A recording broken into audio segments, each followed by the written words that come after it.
자, 여러분 교재 39페이지에 있습니다. 균형점의 이동.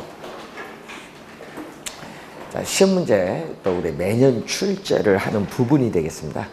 자, 여러분이 우리 앞에서 배우셨던 수요와 공급의 변화 요인에 따라서 수요 공급 곡선이 이동을 합니다. 그럼 이동을 했을 경우에 이동 전과 이동 후에 균형 상태를 비교해서 우리 출제를 계속하고 있는데, 자, 그 중에서 우리가 제일 많이 요즘 출제하는 지문이 있거든요.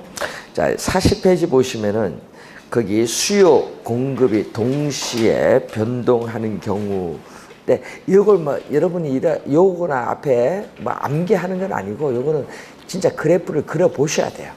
그러면은 쉽게 이해가 되는데, 제일 요즘 많이 나오는 것이 그게 1번 지문에 그 표에 40페이지 표에 밑에 그 1번 그게 맨 위에 표, 그게 제일 많이 나와요, 요즘에. 자, 그 지문을 보시면은, 자, 여러분 28회와 최근에 29회 두 번 출제가 된 요 지문이 요거거든요. 거기 보면은 이 수요가 증가한다. 자, 여러분 수요도 증가하고 또 뭐도 증가한다? 공급 증가한다. 요게 나오거든요. 요게 두 번 출제를 최근에 했는데, 문제는 수요도 증가하고 공급도 증가하면요, 거래량은 항상 증가해요. 그래서 항상 결론은 이 균형, 수요도 증가하고 공급도 증가하면요, 이 균형 거래량은 항상 뭐한다? 증가한다. 요거는 우선 알아야 돼. 균형 거래량은 항상 증가한다. 요건 28회 출제했고 29회는 또 가격까지 물었거든요. 근데 문제는 수요가 증가하면 어떻게 돼?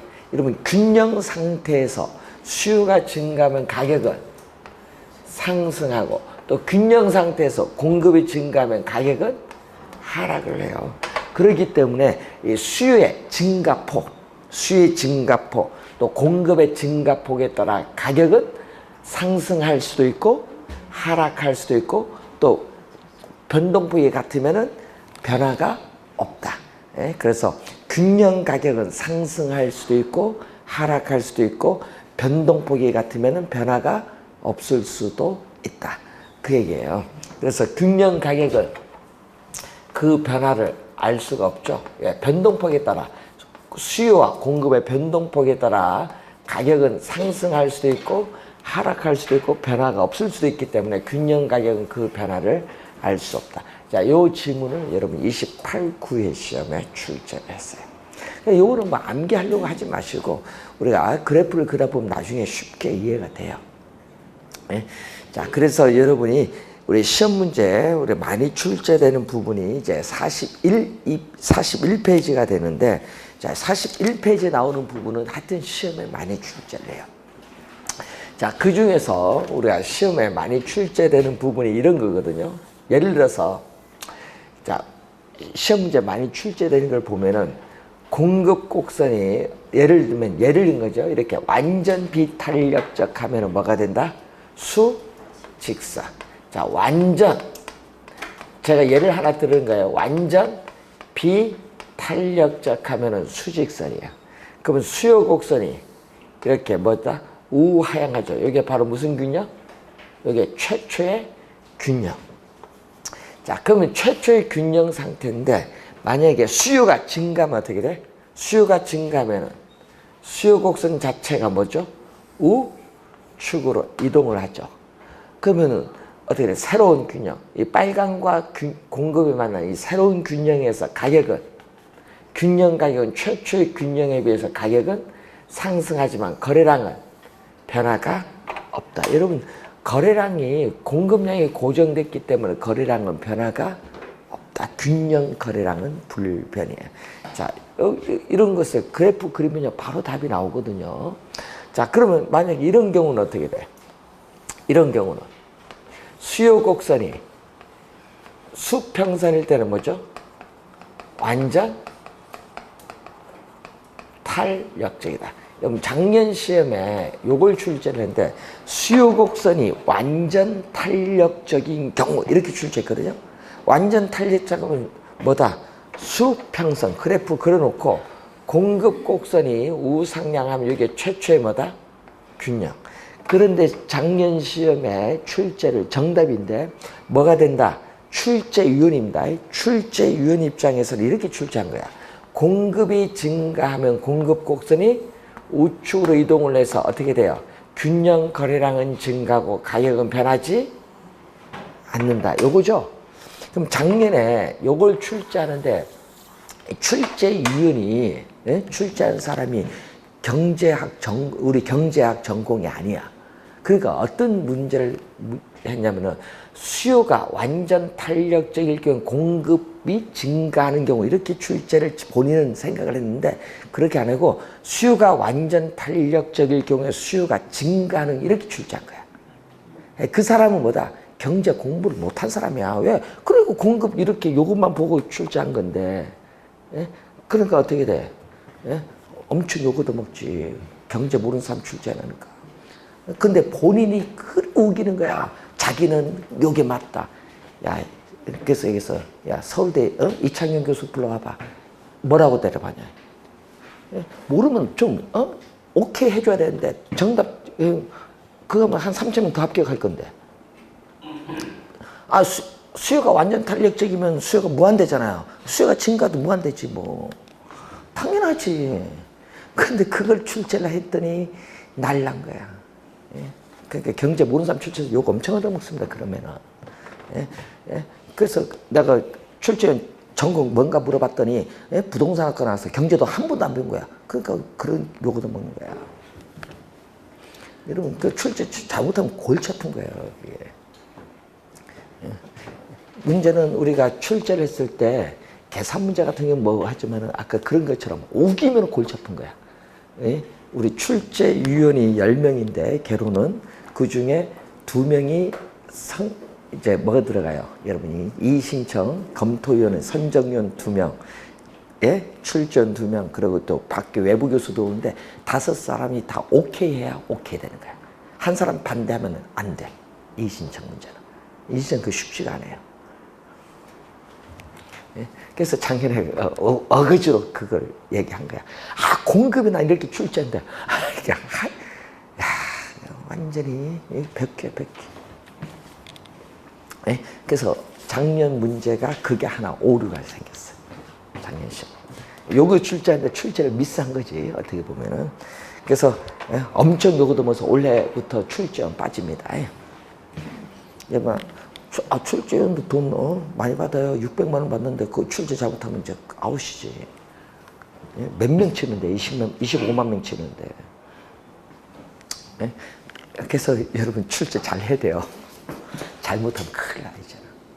수능다음 제일 많은 게 공인중개사 시험이에요. 그 다음에 구급공무원 시험. 그래서 여러분이 이제 다음 달에 뭐 구급공무원 뭐 시험 치고 뭐 하는데 난리 났어요. 코로나 때문에 비가 안 와야 되는데 뭐 운동장에서 시험 친다 하는데 아니 이렇게 거리를 둬야 되니까 도시에서 다 못 잡잖아요. 하여튼 재미있어요. 자 그래서 이제 원래 기후제도 좀 지내야 되고 공인중개사 시험도 10월 31일 비가 안 와야 돼요. 또 추우면 안 돼. 추우면 안 되잖아요. 밖에서 시험 치는데. 하여튼 원래 재밌습니다. 그래서 제가 보기에는 원래 시험은 쉽지 않을까 싶어요. 빨리 풀고 빨리 집에 가시라고. 자, 원래 보면 여기서 시험 지문이 많이 나오거든요. 하여튼 수직선, 수평선 나오면요. 시험에 제일 많이 나오는 지문이고, 그리고 원래 정답 지문이 중요한 게 그 2번, 3번. 그게 그 페이지 뭐죠?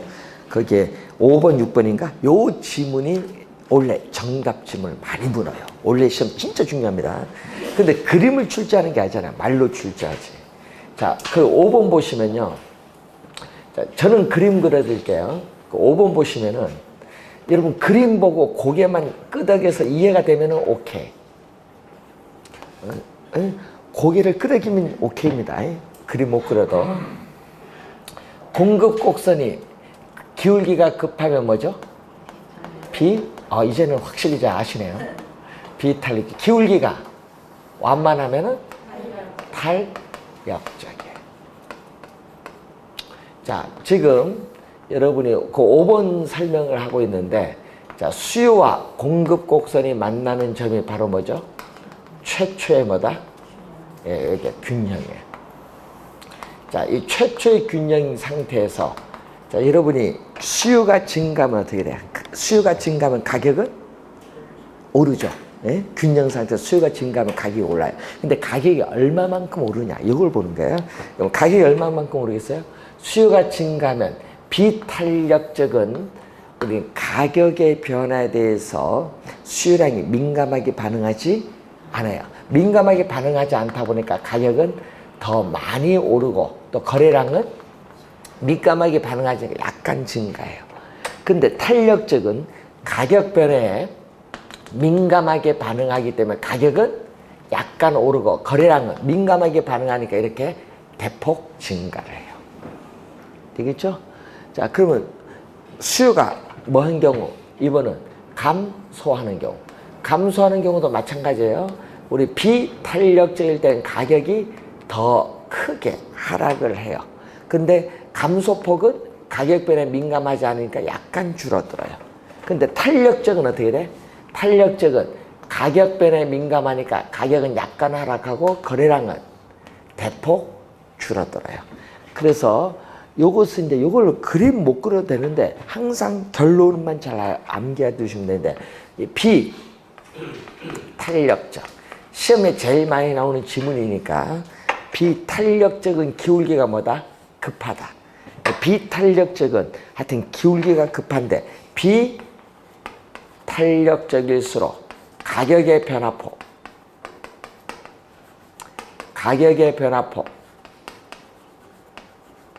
거래량의 우리 변화폭, 그걸 보는데 가격의 변화폭은 어떻게 돼? 비탄력적은 가격의 변화폭은 더 크다.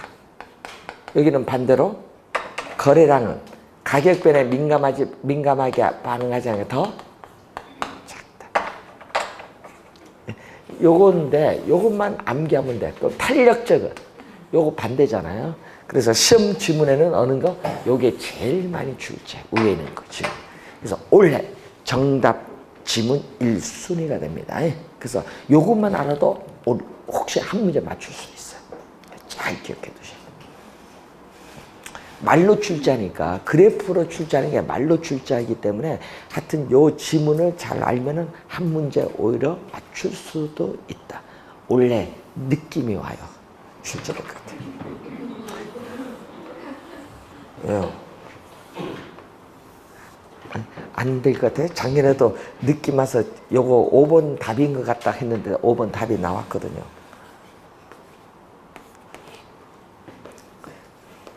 자, 2번은 6번으로 갑니다. 자, 수요 곡선의 기울기가 급하면 뭐죠?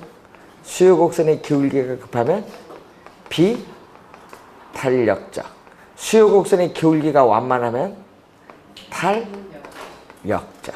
자, 이런 형태에서 여기에 바로 뭐가 돼요? 또 최초의 균형. 최초의 균형. 자, 최초의 균형이 줬죠. 이번은 뭐가 된다? 예? 공급인데, 자, 공급이 증가하면 가격은 하락을 해요. 하락을 하는데 얼마만큼 하락하느냐? 비탄력적은 많이 하락을 하는데 가격 변화에 민감하지 않으니까 거래량은 약간 증가해요.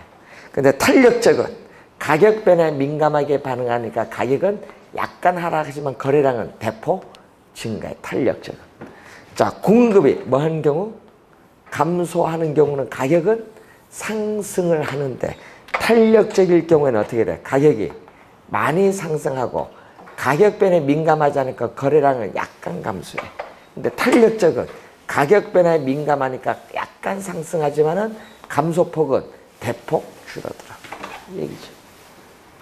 요 그래프는 못 그려도 요 말은 잘 기억해 두면은 한 문제 맞출 수 있다. 원래 중요합니다. 원래 시험 정답 1순위 지문.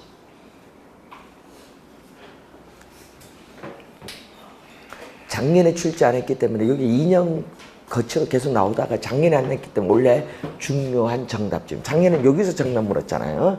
그래서 올해는 이쪽이 정답지문 중요하다. 자, 경기로 가면은 경제의 활동 상태가 경기입니다. 자, 그러면 경기 변동도 우리가 한 문제 출제를 하죠. 그러면 여러분 경기 변동 원래 중요한데 여러분 경기 변동은요 26회, 29회 시험 출제했거든요. 원래 31회거든요. 원래 출제 가능성이 높아요. 경기 변동이 출제를 하든지 거미집이론 출제를 하든 둘 중에 하나를 출제를 하는데 문제는 경기 변동 하면요 우리가 이 여러 가지를 묶어서 출제해요. 그럼 경기 변동에 뭐를 출제해? 시험에 나오면은 측정 지표. 근데 여러분요 이 측정 지표 갖고 답은 안 물어요. 답은 정답은 안 물어. 그래서 이렇게 나오거든요. 부동산 경기 측정에는 부동산 거래량, 건축량 등이 있다. 그럼 맞는 질문이에요. 이런 식으로 요건 정답을 안 물어요. 그래서 여러분이 부동산 경기를 측정하는 지표에는 공급 측면에서의 지표로서 건축량이 있죠. 특히 건축 허가량, 건축 착공량, 건축 완공량이 있어요. 시차가 있는데 건축에는 그래서 건축 예를 들어서 신축이나 증축 등의 허가 면적을 알면은 앞으로 미래 건축 경기가 어떻게 변화할 것인가를 예측할 수 있기 때문에 상당히 중요한 지표가 돼요. 자, 그리고 거래량 요즘 뉴스 많이 나죠. 주택 거래량 전년 대비 또 전월 대비 분기 대비 이런 식으로 막 나오잖아요. 이 거래량. 예? 여러분 거래량이 많은지 적은지 알려면요. 취득을 하면은 세금 내야 돼. 취득세를 납부시죠. 또 등기를 해야 되거든요. 취득하면은 그 뭐가 있어요? 우리는 등기소에 가야겠죠. 등기 신청 건수, 등기 실적을 보면 돼요. 예? 거래량. 그리고 우리가 또 화폐로 표시된 변수 중에 명목 변수인 부동산 가격이 있죠. 요즘 뉴스 많이 나오죠. 부동산 가격. 여러분 부동산 가격이 실제 건축량 생산은 없어. 근데 단지 부동산 가격이 오른다고 해서 부동산 경기가 좋다고 말하는 것은 잘못된 개념이에요. 왜? 부동산 투기에서 일시적으로 가격이 오를 수도 있거든요. 자, 여러분 뉴스 보셨죠? 우리 저번 주 강의했잖아요. 예? 저 서울숲 포레스트 예? 제 3년 전에 분양을 했는데 어떻게 돼? 결격사에 있어서 새 채가 나오는데 분양 받으면 얼마? 예? 로또 10억 플러스 실제 거래 가격 하면 10억이에요. 분양 가격 차이가 분양 받으면 10억인데 자 현금 예? 현금 자기가 30억 있어. 딱 분양 받았어. 30억 예? 3년 동안 이자 얼마 나오겠어? 금융기간 얼마 안 되죠. 한 3% 해봐야 얼마 안 되잖아요. 30억 해봐야. 예? 근데 10억 해서 3개월 뒤에 팔았어. 10억 이득 얻고 양도소득세 딱 내고 취득세 내고 딱 해도 얼마 벌어? 4억 벌어. 그럼 여러분 금융기관 돈 들겠어요? 여기서 분양받겠어요? 분양받아야지. 세금 다 내도 4억 버는데. 예? 그래서 22만 명, 세채 22만 명 신청했어. 현금 30억 가진 사람이. 대출 안 돼요. 그냥 현금 30억 주고 사야 돼. 예? 컴퓨터 뺑뺑 돌려야 되는데 거기 22만 명 신청했어. 세채한테. 그럼 중상층 신청할 수 있어요? 대출 받는 사람들은? 안 되지. 예, 현금 30억 동원할 수 있는 분이 지금 현재 대한민국에 기본 22만 명은 있다는 거예요. 잘못된 거예요.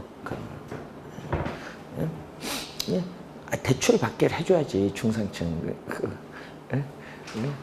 그걸 뉴스 나오는 것부터 잘못된 거예요. 예? 자, 그래서 여러분도 항상 부동산을 할 때는 그런 게 중요한 거야. 여러분도 언제든지 가능해요. 공인중개사 되면은 뭐 한다? 펀드를 만들면 돼요. 펀드 만드시면 돼요. 예. 공인중개사 자격 5년 지나면은 여러분 상근 임원이 될 수 있다. 릿지에. 왜요? 공인중개사 5년 경력을 가지면 리츠 회사의 상근 임원이 될 수 있어요. 예? 직원이 분이 아니라 상근 임원이 될 수 있어. 언제는 리츠를 만들어서 투자하면 돼. 그래서 뭐 부산, 광주, 대구 그래서 그 돈 한 3천, 5천 갖고 아도 치잖아 가서 지금 공인중개사들이 리츠 갖고. 그 뭐 법으로 어떻게 규제할 방법이 없어. 하겠다는데 돈 갖고. 예? 그래서 여러분은 그렇게 노시라 이거야. 앞으로 합격하시거든. 아파트 거래하지 마시고. 예? 그래서 하여튼 이제 많이들 그렇게 하시는데 그 웃기는 거예요. 어떻게 보면은. 그러니까 이게 부동산도 가격이 비싸다 보니까 거래가 우리가 한정이 됐지만은 결국은 매매할 수 있는 능력을 가진 사람만이 시장에 참여할 수 있는 거예요. 자, 그래서 이 부동산 경기를 볼 때 우리가 보시면요. 가장 중요한 게 이 시험에 2번 정답이죠. 26회와 29회 정답을 요걸서 물었거든요. 여기 경기 추세선인데 자, 이렇게 계속 이렇게 반복이 돼요. 이렇게 경기는 반복이 되는데 요 점이 뭐죠? 경기가 가장 좋은 점. 이 점을 정점. 이 점은 경기의 바닥. 경기 바닥인 저점인데 이때 이 정점과 저점 사이 길이를 뭐라고 하냐면은 경기 변동의 진폭. 요걸 계속 출제했거든요. 26회 9회 정답입니다. 자, 그럼 부동산 경기는 어떻게 되냐? 가격이 비싸다고 했어요. 그러다 보니까 호경기에는 오히려 가격 상승폭이 커서 일반 경기보다 정점은 더 높아요. 근데 불경기에는 또 가격 하락폭이 커서 일반 경기보다 저점은 더 깊어요. 그렇기 때문에 부동산 경기 변동의 진폭, 요게 중요한 거예요. 부동산 경기 변동의 이 진폭은 일반 경기 변동의 이 진폭보다 뭐다? 크다. 요거 우리는 26회 9회 정답지. 이게 제일 많이 출제해요. 자, 21회와 29회 시험에 또 출제를 진폭과 더불어서 같이 한 게 축이에요. 여러분, 이 정점과 이 정점 사이에 이 한 사이클을 뭐라고 한다? 이게 축인데, 문제는 부동산 경기 변동의 주기는 약 17년에서 18년 정도. 일반 경기 변동의 주기는 약 8년에서 10년 정도 봅니다. 그래서 부동산 경기 변동의 주기는 일반 경기 변동의 주기보다 약 몇 배? 2배 정도 긴데 시험 문제는요. 부동산 경기, 일반 경기 변동 주기는 동일하다 출제해서. 동일하다? 아니다. 아니죠? 예? 그걸 출제를 또 29회와 21회 시에는 출제했어요. 그러니까 그 두 지문 주의해 두시고 그래서 여러분 일반 경기가 좀 달라요. 부동산 경기 변동이 일반 경기 변동에 뒤지는 시간차인데 우리나라는 평균 2년 정도 뒤에 나타나요. 이것을 뭐라고 한다? 타선 기간인데 부동산 경기 변동은 일반 경기 변동에 비해서 이 타선 기간이 길게 나타나요. 예? 길게. 자, 지금 일반 경기가 안 좋죠. 예, 코로나도 있고 해서 많이 안 좋아요. 원래 코로나가 없어도 안 좋은데 코로나가 이 경기 변동폭을 더 빨리 침체를 더 가져왔어요. 그러면 부동산 경기는 어떻게 돼? 일반 경기가 침체하면 부동산 경기는 시차가 있잖아요. 착공에서 완공이 이르는 시차가 있기 때문에 부동산 경기는 약 몇 년? 2, 3년 뒤에 바닥으로 와요. 일반 경기에 시차가 있으니까. 그래서 지금 일반 경기가 지금 급격히 하강하는 국면이잖아요. 지금 우리나라 전 세계가 지금 하강하는 국면인데 좀 어디 있어요? 우리 보면 여기 있거든요. 추세선 밑에 있어요. 불황에. 그럼 이쪽으로 오면은 부동산 경기 불황은 앞으로 2, 3년 뒤에 바닥을 친다는 얘기예요. 그럼 지금 바닥이 아니에요. 바닥 치려면 한 3년 넘었어요. 예? 예? 3년 남았어. 예? 그래서 여러분이 예? 우리가 보면은 예? 경기가 2007년도에 좀 안 좋았거든요. 2007년도에. 그래서 2007년 안 좋고 또 지금 2020년 정도, 2019년, 20년 후사 또 안 좋거든요. 예? 그리고 또 언제 안 좋아? 한 30년 가면 더 안 좋을 텐데. 그래서 우리나라 경기 변동 주기는 뉴스 많이 나오지만 10년 주기설이라는 얘기가 많이 나와요. 그래서 여러분이 지금 이제 안 좋은 형태로 계속 이제 내려가다가 2004, 5년 되면은 가격이 급등할 경우가 한 번 있다. 그때 아니면은 앞으로 여러분 13, 14년 더 기다려야 돼. 그러니까 여러분이 원래 자격증 따셔서 대비를 해서 2, 3년 뒤에 바닥을 칠 때 사서 1년 뒤에 오를 때 이제 이렇게 가야지. 자격증 원래 따셔야 되는 거예요. 웃을 일이 아니라 옛날에 이렇게 강의하다가요. 강의하다가 옛날에 말을 잘못했다가 옛날에 소환조사도 2번 받았어요. 그 발표하기 전에 미리 얘기를 강의 중간에 했다가 그때는 여러분 광명도 학원 없고요. 노란집박에 강의 학원이 없을 때. 근데 그때 강의를 잘못 얘기했다가 날랐어요. 근데 그때 듣고 산 사람은 돈을 많이 번 것 같고 아닌 사람은 그러니까 이게 뭐냐면 그런 게 있어요. 우리 부동산은 정보의 중요성이 중요하다. 개별성의 특성으로 인해서.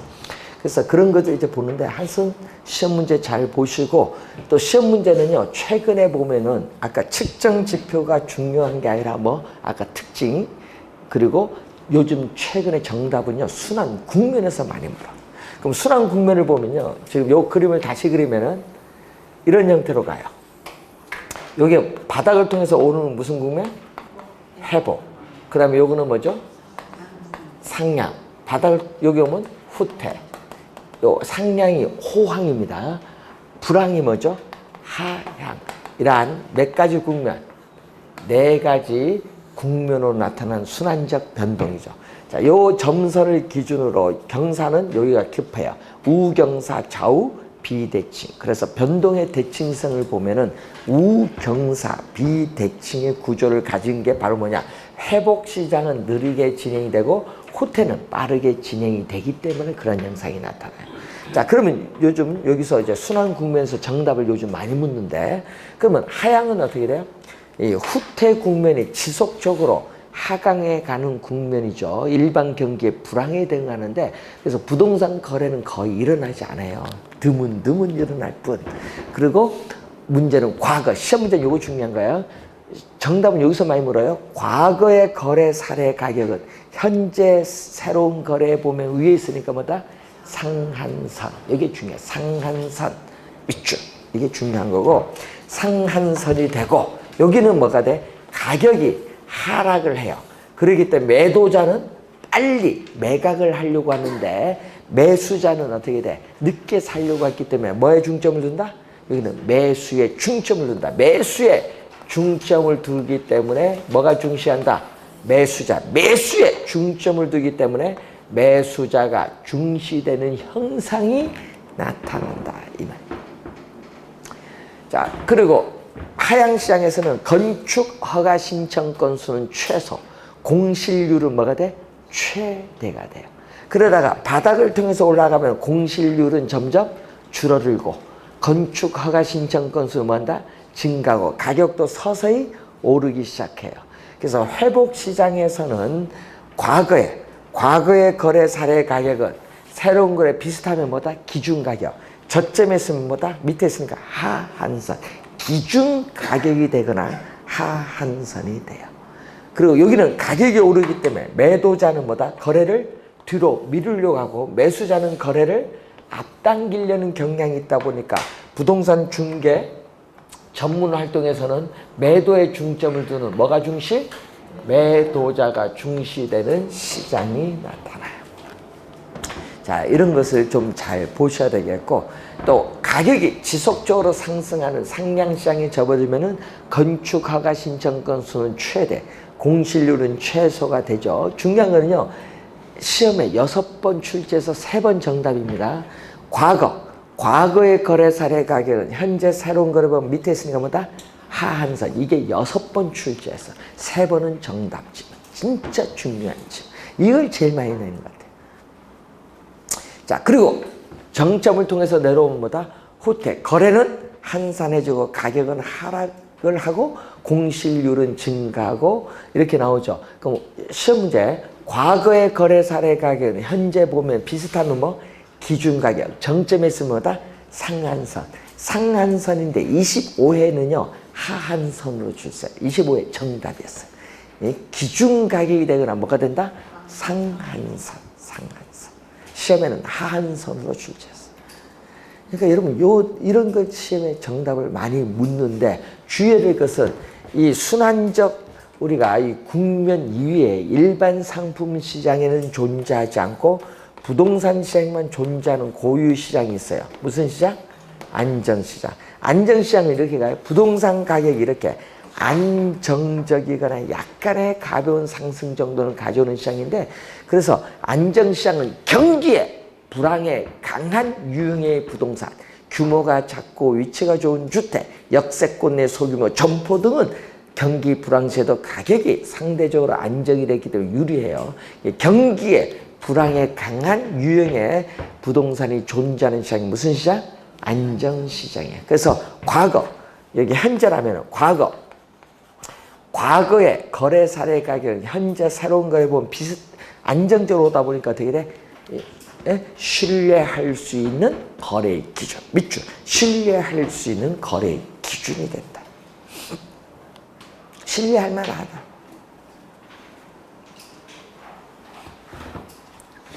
자, 문제는 이 순환적 변동 이외에 또 무슨 변동이 있죠? 1년, 봄, 여름, 가을, 겨울이 있어요. 1년을 단위로 했을 때 계절에 따라 정기적으로 나타나는 무슨 변동? 계절적 변동이 있고. 자, 예를 들어서 우리는 사례가 많이 나오잖아요. 대학가가 방학을 하면은 방학 기간 동안 대학 인근의 원룸주택 공실률은 뭐한다? 증가하는 현상은 매해 발생해요. 계절적 변동. 또 시험에 많이 나오는 또 무자기적. 이 무자기적은 불규칙 또는 우발적 변동이에요. 여러분 뭐가 나온다? 예기치 못한 사태. 자, 예기치 못한 사태로 인해서 나타나는 비순환적인, 비주기적인 경기 변동이야. 자, 여러분 정쟁, 혁명, 폭동 등의 사회적 혼란, 그리고 지진이나 홍수 등의 자연재해, 또 정부의 급격한 부동산 정책의 변화, 이런 것이 우리 뭐를 가져온다? 무자기적 변동을 가져온다. 자, 요 지문에서 묶어서 출제를 많이 했는데 요즘 최근에 정답은 어디서? 순환적 변동, 그 경기 변동의 특징 중에서도 진폭에서 많이 정답을 묻는다는 거 염두에 두시면서 확인을 좀 해두시기 바랍니다. 원래 느낌은 경기 변동에서 나올 것 같아요. 자, 에치켈의 거미집으로는 모든 시장에 적용하는 것이 아니라 농축산물 시장이나 건축물 시장에 적용하는데, 그런 시장은 무슨 거죠? 우리 생산기간에 오래 걸리잖아요. 생산기간에 오래 걸리는 뭐에서? 공급의 시차로 인해서 나타나는 게 무슨 이론? 거미집 이론. 공급의 시차로 인해서 나타난다. 자, 여러분 거미집 이론은요 시험 문제에 출제하시는 분이 있거든요. 이분이 출제위원 들어가면 꼭 출제를 하는 게 거미집 이론이야. 예? 예? 이분이 들어갈 때만 냈어. 예? 그래서 올해도 느낌이 나올 것도 같은데 이분이 들어갈 때만 출제를 할 때 출제를 우리가 할 때마다 출제 계속하는 게 수렴적. 요거는요 매년 출제. 거미집 이론 출제하면은 반드시 나오는 게 뭐다? 수렴형이야. 수렴형. 자, 수렴형인데 그러면 수렴형을 그래프를 한번 제가 그려볼까요? 이런 형태거든요. 수렴형은 자 Y축은 뭐다? 가격. X축은 뭐다? 거래량. 이렇게 나온 거. 공급 곡선은 급하고 수요 곡선은 완만. 수요 곡선이 완만하면 뭐다? 탄력적. 급하면 비탄력적. 그걸 알면 돼요. 자, 지금 수요와 공급이 여기 안 만나죠? 이게 불균형이 점점 시간이 경과를 함에 따라 점점 뭘로 간다? 균형으로 접근해 가는 이게 수렴형이죠. 그럼 수요가 뭐다? 탄력적이다. 수요가 탄력적이면 공급은 상대적으로 비탄력적. 그럼 수요가 탄력적일 때 뭐다? 지금 무슨 형태? 수렴형, 수탄수. 이렇게 암기하면 좋죠. 수탄수. 그래서 수요의 가격, 탄력성과 여러분 교재본 공급의 가격, 탄력성 보면 어디가 커요? 탄력적은 1보다 크잖아요. 이게 크지. 근데 주의해야 될 거는 이 탄력성과 기울기는 서로 역관계에 있다. 여러분 기출문제 벌었잖아요. 기울기와 탄력성은 서로 어떤 관계? 역관계. 역관계에 있으니까 부동방향은 어떻게 돼? 바뀌어야 돼. 역관계니까 부동방향은 바뀌어야 돼요. 그래서 수요, 곡선에 기울기 있는 음수가 되니까 어떻게 돼요? 절대값을 씌워서 양수로 만들어요. 수요 곡선의 기울기의 절대값과 공급 곡선의 기울기의 절대값 비교하면 공급 곡선의 기울기 절대값이 수요보다 크다. 여러분 요것만 암기하면 돼요. 요거 암기 요거 하나만 하면 되고요. 왜 매년 거미지 1호 나오면 매년 출제하니까. 요 반대가 뭐다? 반대는 발산정. 반대니까 요 반대니까 요 그림 반대. 수요 곡선의 기울기는 급하고 공급 곡선은 뭐다? 완만하다. 자, 점점 이렇게 가겠죠. 점점 기간이 경과해서 점점 이렇게 밖으로 빠져나가. 발산이죠. 공급이 뭐일 경우? 공급이 탄력적이다. 공급은 탄력적이면 수요는 상대적으로 비탄력적인데 이때 공급이 탄력적일 때 무슨 형태? 발산형. 그래서 암기를 하실 때 수탄수 공탄발로 암기해두면은 시험에 나면 틀리지를 않아요. 그러니까 잘 모르면 요것만 암기하면 돼요. 수요 반대가 뭐다? 발산. 요거 반대로 가면 돼요. 발산. 그럼 순환형은 뭐야? 순환형은요. 요게 부동호가 아니라 니꼬르. 니꼬르가 되는 게 무슨 형태? 순환형. 이런 형태. 수요 곡선의 기울기 절대값과 공급 곡선의 기울기 절대값이 같거든요. 자, 시간의 경감에 따라 점점 이렇게 오는데 이렇게 점점 이렇게 계속 반복되는 이게 무슨 형태? 순환형. 수요 곡선의 기울기 절대값과 공급 곡선의 기울기 절대값이 서로 뭐하다? 니꼬르 같을 때. 그러니까 여러분이 니꼬르 하면 순환형이니까 놔두고 하여튼 요것만 정확히 암기하면 돼. 수탄수 요것만 암기해두면은 시험에 틀릴 수가 없다.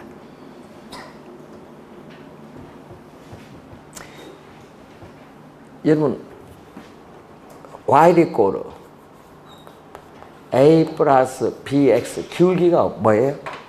기울기. 어느 게 기울기? 중학교 1학년 때 요 앞에 있는 게 기울기예요. 이건 알겠죠? 이거 모르면 뭐 어쩔 수 없고. 여기 기울기야. 근데 이것을요 말을 바꿔 쓰잖아요. 그럼 P 이꼬르 100 마이너스 2QD다. 그러면 요거는 Y축이고 요거는 뭐다? X축. 그럼 기울기 어느 게 기울기야? 요거잖아요. 찾을 수 있죠? 찾을 수 있죠? 여기 기울기야. 기울기. 요거는 뭐다? 기울기. 이런 걸 못 찾아서 틀리신 분 많아요. 요것만 알면 바로 풀리는데. 그럼 이런 경우는 어떻게 돼? 그러면은 QD는 50 마이너스 3P다. 이때 P 앞에 요게 아니거든요. 바뀌었죠? 바뀌었잖아요.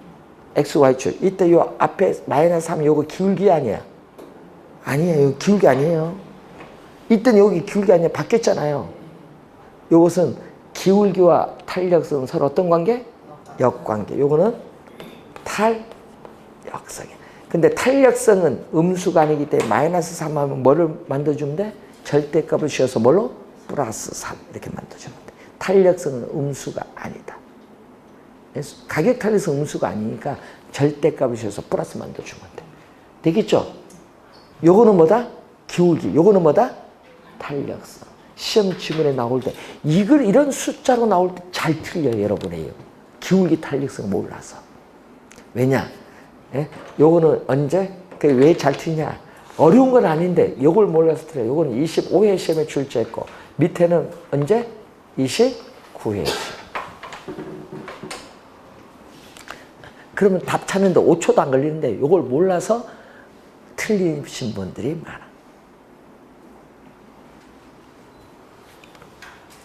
자, 확인해 줬습니다. 자, 그러면 여러분 교재로 넘어갑니다. 자, 여러분 47페이지로 오시면은 부동산 시장으로 봅니다. 자, 이러면 경기 변동 금이 둘 중에 하나 원래 출제한다는 걸 염두에 두시면서 자, 수요와 공급이 만나서 가격이 결정되는 장소가 시장인데 원래 시험에 뭐가 중요하냐 하면요. 요즘에는요. 부동산 시장의 특성이 출제하는 게 아니라 같이 요즘 엮어요. 그래서 토지의 특성, 토지의 특성에 따라서 일반 상품 시장과 다른 뭐가 나온다? 부동산 시장의 특성. 요거 있고 또 뭐가 나오죠? 우리가 앞에 효율적, 이제 뒤에서 배우는 효율적 시장의 유형에 관련해서 묶어서 출제를 한 문제를 해요. 요즘 요것만 같이 묶어서 요즘 출제를 계속하고 있는데 문제는 여기서 원래 또 한 문제 출제를 또 해요. 원래 시험에.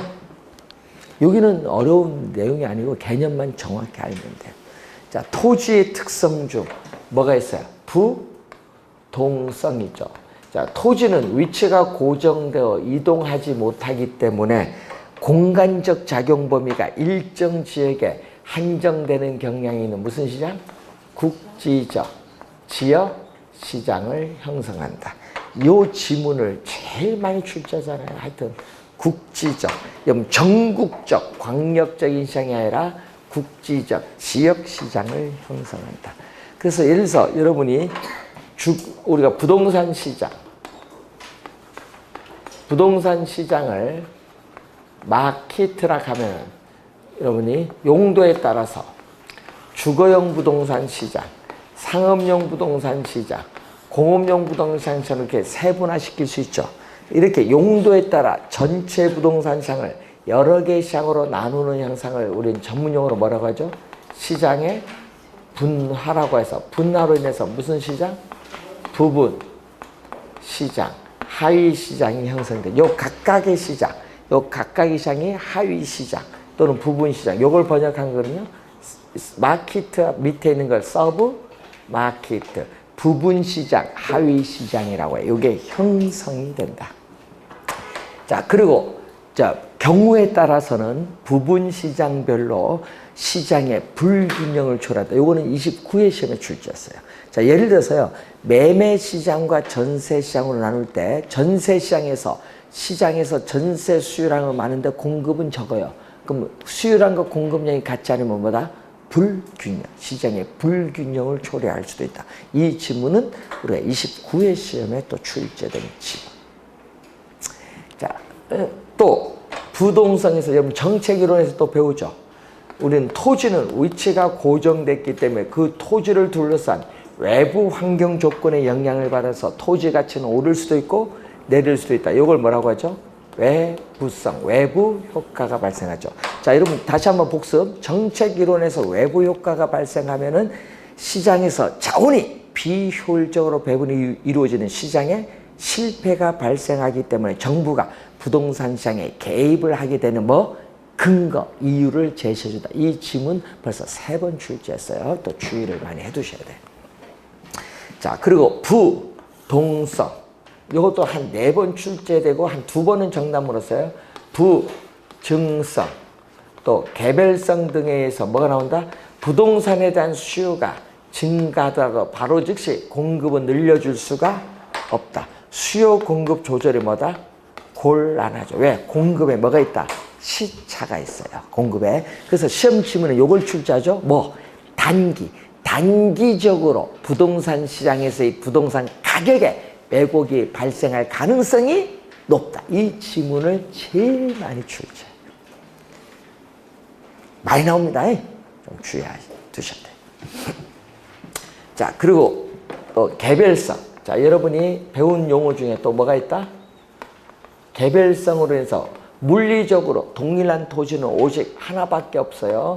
그래서 부동산 상품은 여러분 라면 좋아하죠? 자, 여러분이 신라면, 진라면 있잖아요. 제주도에서 사든 중국에서 사든 유럽에서 사든 한국에서 똑같이 수출 된 거는 똑같아요. 그런데 부동산은 다르지. 예? 부동산 상품은 일반 상품은 표준화가 되어 있기 때문에 획일화, 어느 지에서 소비하던 것 같아. 획일화된 수요지만 부동산은 표준화가 어려워요. 비표준화로 인해서 뭐다? 획일화된 수요가 아니야. 뭐죠? 차별화된 수요가 나타나면서 또 뭐가 돼? 부동산에 대한 대체 가능성이 높다, 낮다? 낮다. 개별성은 낮다. 그렇기 때문에 또 중요한 거는 또 일물일가의 법칙이 적용되지 않는다. 또 여러분이 표준화가 안 돼요. 여러분 표준화되면 공장에서 대량 생산을 통해서 도매상, 소매상을 거쳐서 최종 소비자에 이르기까지 우리가 유통기관 중간에 있어요. 그렇지만은 부동산은 중간에 도매상, 소매상이 없어. 유통기구가 표준화가 되어 있지 않기 때문에 유통 중간에 기관이 없어. 그렇기 때문에 시장이 뭐다? 체계적으로 조직화되어 있지 않아요. 자, 여러분 신라면 하나의 가격 예를 들어서 400원인데 500원 올린다. 날라요. 정부가 뭐 욕해. 근데 부동산 가격 5억에서 6억 올라도 정부 말을 못해. 말 못하지. 너 왜 올렸어? 말 못하지 가서. 기업은 할 수 있어. 표준화되어 있기 때문에. 왜? 시장이 체계적으로 조직화되어 있지 않기 때문에 부동산 상품의 가격에 대한 집중 통제가 어려워. 일반 상품과는 달리. 그러니까 정책이 완전히 개판이잖아. 우리 부동산은. 왜? 통제가 안 되니까. 통제되면 좋은데. 여러분 일반 상품과 달라요. 통제가 안 되니까 개판이야. 부동산 정책은. 어느 정부 들어오든. 예? 근데 우리나라는 오해를 하는 게 있죠. 항상 통제된다고 생각을 해. 통제 안 되는데. 그래서 부동산 정책은 계속 실패를 하는 거예요. 통제 안 돼요. 네? 그리고 거래 시에 뭐죠? 세금, 법적 수수에 따른 비용, 또 국민주택 채권도 사야 돼. 그런 걸 하면은 어떻게 돼? 거래 시에 비용이 많이 들어. 일반 상품관들. 여러분 라면 사는데 돈 들어요? 돈 들어요? 안 들잖아. 가서 사면 돼. 부동산 사면 돈 내야 돼. 사는 게 문제라. 세금 내야지. 법적 수속 비용 내야지. 거래 비용이 많이 들어. 조직화가 안 됐으니까. 그러다 보니까 또 뭐죠? 요즘에 여러분 부동산 거래 내용 사실을 공개하기를 꺼려해. 요즘 뉴스 많이 나오죠. 윤 씨의 분 많이 나오잖아요.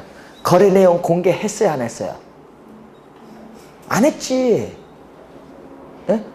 이제 저 압수수색에서 이제 나오겠지. 거래 계약 얼마 했냐? 그 돈은 여러분 1억짜리 돈을 요거 직접 주겠어요? 통장으로 보냈을까요? 거래 계약 직접 준 것 같아요? 천만의 말씀. 아니 거래 7억 했는데 7억 그거 직접 줘야 돼? 여러분 5만 원짜리 있잖아요. 007 가방에 5만 원짜리 딱 넣으면요 10억이야. 007은 10억 들어갑니다. 해봤으니까 알지. 10억 들어갑니다. 007 가방 아시죠? 평균 사이즈 딱 5만 원짜리 딱 넣으면 10억 들어갑니다. 네? 그럼 7억이잖아. 그럼 007 가방 주는데 그거 주겠어요? 여성분이? 가서 통장 보냈죠? 근거 남죠? 남을 거 아니에요? 예? 남아요. 통장 근거 남아요. 돈을 어떻게 보냈는지. 그래서 통장 딱 조사하면 다 나와. 그때 기간에 조사하면 다 나옵니다. 예? 안 나올 수가 없어. 그런데 그 하면 이 돈이 어디서 돈에 추적 들어갑니다. 어디서 들어오냐? 딱 해서 여의도에서 있어요. 여의도에 추적조사팀이 있어요. 파견 나온 팀이. 예? 거기서 어떻게 돼? 과거 어디서 돈들 흘러오고 쫙 해서 어느 한데 다 나옵니다. 추적. 거짓말 못해. 추적 다 나와요. 그래서 여러분 돈 거래할 때는 중요한 게 공인중개사는 웬만하면 현금을 주세요. 뭐 할 때? 분양권 거래할 때 현금 박치기야. 조사당할래요? 불법이잖아 여러분. 분양권 전매 안 되는데 전매하면은 불법인데 현금 박치기 해야지. 그래서 현금 보관증 쓰고 거기서 현금 주고 쫙 째는 거야.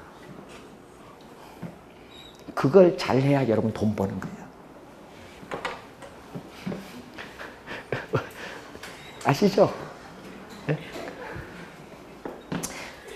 30억 거래를 했다. 그럼 계약금 3억이야. 3억을 뭐 해줘야 돼? 그건 이제 하잖아요. 그 분양권 팔았다. 어? 나중에 등기할 때 10년 기다리는 게 아니지. 이제 뭐를 하고 어? 등기소 가기 전에 자기가 돈이 급하다 판 거야. 팔고 뭐를 해? 공증을 받고 다른 사람이 다 돈을 내는 거예요. 자기는 그 차익만 딱 가져가 버리는 거죠. 그걸 여러분이 하는 거야, 공인중개사가. 그래서 투기 과열 주고 투기적 아무런 의미가 없어. 공증을 하면. 뭐다? 현금 박치기입니다. 그거는 뭐 통장으로 주면 안 돼. 다 아까 했잖아. 다 추적되니까 무조건 현금. 현금은 추적이 안 돼. 돈이 많다. 그럼 CD 하면 돼. CD가 뭔지 알죠? 양도성 예금증서. 급하다. 그럼 그걸 들고 미국 가서 환전하면 돼. 추적이 안 돼. 그러면 몇 프로? 급하면 30% 할인율 적용. 급하면. 잘 알죠? 그러니까 강의를 하셔야 되는 거 얘기도 해주고. 그래서 여러분이 거래가 부동산 그래서 여러분이 절대 알려주면 안 돼. 여러분 옆 짝꿍한테도 절대 가르쳐주면 안 돼요. 옆 짝꿍. 여러분 옆에 있는 사람이 진짜 나쁜 사람 많거든요. 신고하는 사람이 옆 짝꿍이야. 여러분 그래서 본인이 10개 거래했다. 나는 간신 한 개, 이번에 간신 한 개 했어. 잘 돼도 못한 것처럼 해야 돼, 중개사. 왜? 옆에 사무실에서 신고해. 불법이라고. 그래서 항상 조심해야 됩니다. 옆에서 절대 가르쳐주면 안 돼. 그래서 여러분 자격증 따는 이유가 뭐냐면 여러분 배울 때 소속 공인중개사, 개업 공인중개사 배우죠? 그럼 여러분이 오픈을 했다. 개업 공인중개사 소속 취업시켜? 안 시켜요. 왜? 그 사람이 어떻게 자기 정보 가져가서 옆에 개업을 해버리거든. 그래서 여러분이 소속 중개사 잘 안 받아. 옆에 개업하는데 정보죠. 그래서 가르쳐 주지도 않아요. 예? 그러니까 뭔지 아세요? 그런 게 있어요. 그래서 절대 공개해 주면 안 돼. 그래서 정보 수집이 곤란해, 부동산은. 정보 탐색 비용도 많이 들고 그 정보의 중요성이 상당히 증대되는 게 뭐 때문에? 비공개서. 그러다 보니까 부동산 시장을 더욱 복잡하고 다양한 양상을 만드는 게 바로 뭐 때문에? 거래 뭐 때문에? 비공개서. 시험 지문에 많이 출제되죠. 또 일반 상품에 비해서 또 가격이 또 뭐한다? 비싸. 자, 비싸다 보니까 높은 가격을 지불할 수 있는 능력을 가진 사람만이 시장에 참여를 해. 그러니까 다수가 아니다 뭐다? 소수의 구매자와 판매자가 존재를 해요. 그래서 높은 부동산 가격을 지불할 수 있는 능력을 가진 사람만이 부동산 시장에 참여합니다. 그래서 시장에 진입을 하는 수요자와 공급자의 수를 상대적으로 제한을 많이 해. 그러다 보니까 부동산 시장을 불안전 경쟁 시장으로 만드는 요인이 됩니다. 그리고 가격 비싸니까 아까 얘기했듯이 융자를 받아야 됩니까? 안 받아야 됩니까? 여러분 우리나라 사람요 거의 나는 95% 이상은 다 융자를 받아요. 부동산 살 때. 안 받는 사람이 진짜 그 사람은 재벌이야. 현금 박치기 하는 사람 진짜 돈이야. 근데 우리 윤 씨는 융자도 안 받고 현금 박치기 했대? 부동산 거래 두 건 다? 문제 있죠? 문제 있지. 현금 박치했다. 현금 어디 있어? 근거 대야지. 그럼 본인이 현금. 자, 부부 연봉 5천이다. 5천이다. 부부 합쳐서 5천이다. 그러면은 당신들 생활비 빼고 2천 뺐다. 그럼 3천. 그럼 3천에서 어떻게 돈을 2억 6천을 모았느냐? 근거 대라. 못 되지. 왜? 횡령했으니까. 못 되지. 근거 못 됩니다. 추적 다 들어갔는데 어디서 돈 나왔어? 빌렸어? 그러면 그 친척 이름 대. 그러면 그 제서 통장 넘어왔느냐? 다 확인합니다. 안 들어왔죠? 그러면 뭐 횡령이지. 당연합니다. 뭐 조사 다 돼요. 옛날 25년 전에는 추적이 안 됐는데 지금 다 전산에 다 추적이 돼. 지금. 그래서 여러분 돈 보낼 때요. 우리나라에서 1,000만 원 이상 보낼 때 무조건 어떻게 돼? 확실한 거는 통장 보내고 아니면 현금 박치게 돼. 1,000만 원 이상 가는데 이게 가끔 돈 안 보내다가 1,000만 원 막 이상하게 1억 막 보내면요. 여의도에 통보됩니다. 조사 들어와요, 미리. 여기 무슨 돈인가. 미국은 $10,000죠. 우린 1,000만 원입니다, 우리나라는. 미국 $10,000 이상 현금 송금하면은 이게 무슨 돈인가, 마약 판 돈인가, 무슨 돈인가 조사 들어옵니다. 그래서 노무현 대통령 딸도 걸린 게 그겁니다. 현금 보냈다가 걸린 게 그거예요. 조사 들어왔는데 나중에 알고 봤더니 대통령 따라서 어떻게 돼요? 덮은 거예요. 미국에서. 무조건 $10,000 넣으면 다 조사 들어옵니다. 송금할 때. 여러분 현금 우리나라 얼마? 1,000만 원. 그러니까 보낼 때 좀 조심하셔야 돼. 안 보내던 사람한테 보낼 때는 조심해야 돼. 그 부동산 할 때 진짜 그게 많죠. 여러분 통장 거래 안 하잖아. 그 사람하고 매도점에서 하고. 그때 조심해야 돼. 다 통보가 됩니다. 근데 이 사람이 공인중개사 거래했구나 이렇게 나오는 거예요. 근데 이제 거기서 조심 많이 하셔야 돼. 나중에. 자, 그래서 웬만하면 뭐가 좋다? 현금이 좋다.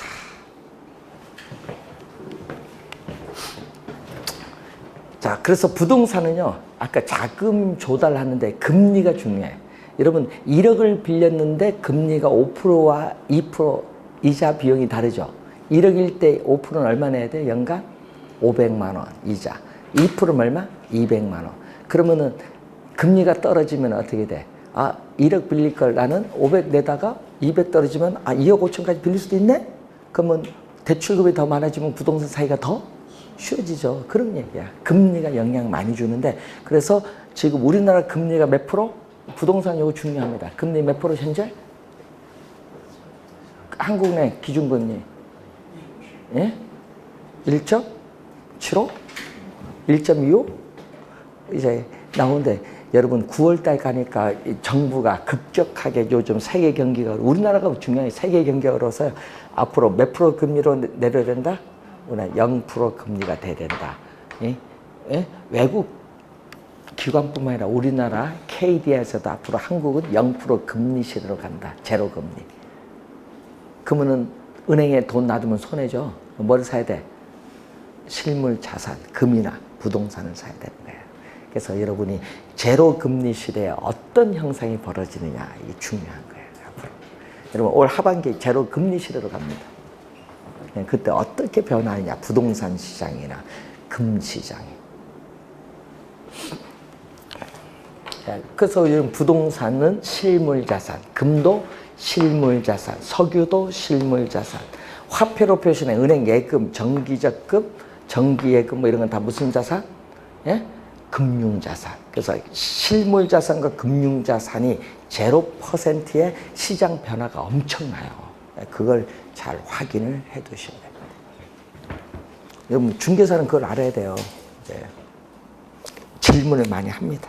자, 그래서 여러분 교재에 40 우리가 9페이지 효율적 시장 잠시 쉬고 시작하겠습니다.